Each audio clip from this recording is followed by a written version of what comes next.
Stockholm Sweden से आरिफ कसाना का सलाम कबूल कीजिए। कल आप लोगों ने व्लॉग देखा जिसमें स्वीडन की हुकूमत ने वर्क परमिट के लिए जो कम से कम तनख्वाह थी उसको 13,000 की बजाय 26,560 स्वीडिश क्रोन कर दिया, यानी उसको दुगना कर दिया है। और इस हवाले से बहुत से लोगों के सवालात आए और बहुत से लोगों में तशवीश की ये लहर दौड़ गई है। ज़ाहिर इतनी बड़ी सैलरी पे जॉब लेना भी मुश्किल है, लेकिन ज़्यादा मसला उन लोगों के लिए कि जिन्होंने रिन्यू करवाना है और वो पूछ रहे हैं जी कि हमारे साथ क्या होगा।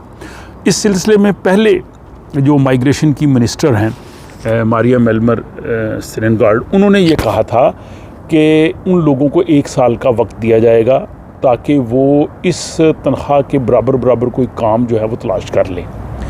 लेकिन अब ये उसमें जो उन्होंने प्रेस कॉन्फ्रेंस की है उसमें कोई ऐसी चीज़ उन्होंने नहीं बताई।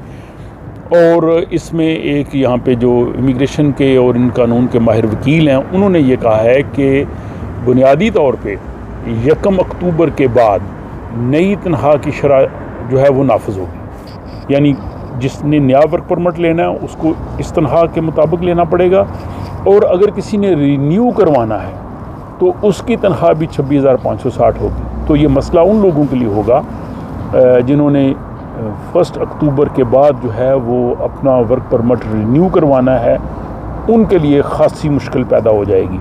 तो उनके लिए यही मशवरा है कि अभी वक्त है, तब तक वो कोशिश करें कि अपनी जॉब को इम्प्रूव कर लें, अपने आमदनी के ज़राए बढ़ा लें, कुछ भी करें, लेकिन ये उन्हें करना पड़ेगा। इसके साथ ही स्वीडन की हुकूमत ने एंटी इमिग्रेशन एक कैंपेन चलाने का फ़ैसला किया है।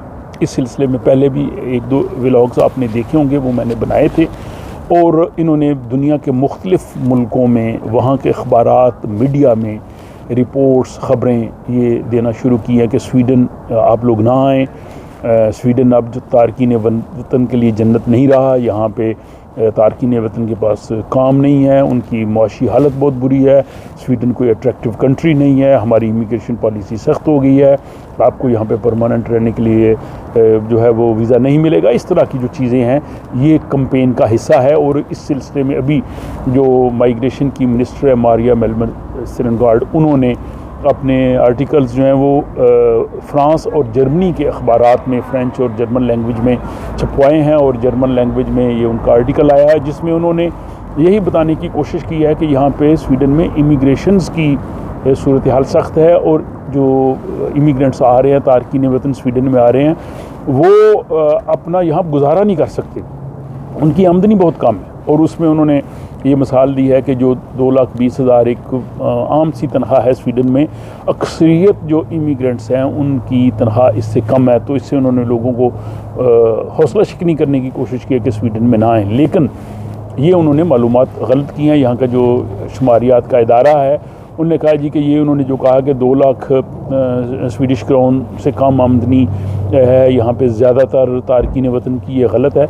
ये तकरीबन 40% लोग हो सकते हैं, लेकिन अक्सरियत की आमदन जो है वो इससे ज़्यादा है, वो बेहतर है, और वो जो है वो सरकारी इमदाद पे नहीं रह रहे। तो ये आपको पता है कि एक कैंपेन का हिस्सा होता है, और ये जो इन्होंने जो मुहिम जोई शुरू की है, इसमें उनके साथ प्रेस कॉन्फ्रेंस की थी जो स्वीडिश डेमोक्रेट पार्टी है, उनके ग्रुप लीडर उस वक़्त के हेनरिक विंग, उन्होंने ये मिलके एक प्लान बनाया था। असल में ये सारी जो इमिग्रेशन पॉलिसी इस वक्त इस स्वीडिश हुकूमत की है, इसको कंट्रोल सारा वो एसडी कर रही है स्वीडिश डेमोक्रेट्स। और स्वीडिश डेमोक्रेट्स ने ये जो मुआहदा किया था थीदो आफ्ताल जो स्वीडन के शहर वेस्टरोस में हुआ था, उसमें यही था कि उन्होंने अपनी बातें सारी मनवाई। उन्होंने कहा जी हम हुकूमत में तो नहीं आएंगे, आप हमें हुकूमत में शामिल ना करें, लेकिन हम जो चाहते हैं वो आप करें, और वो ये हुकूमत कर रही है। लेकिन इसका इम्पैक्ट स्वीडन में भी इतना अच्छा नहीं हो रहा। भाई हालिया जो सर्वे आया है तो इसमें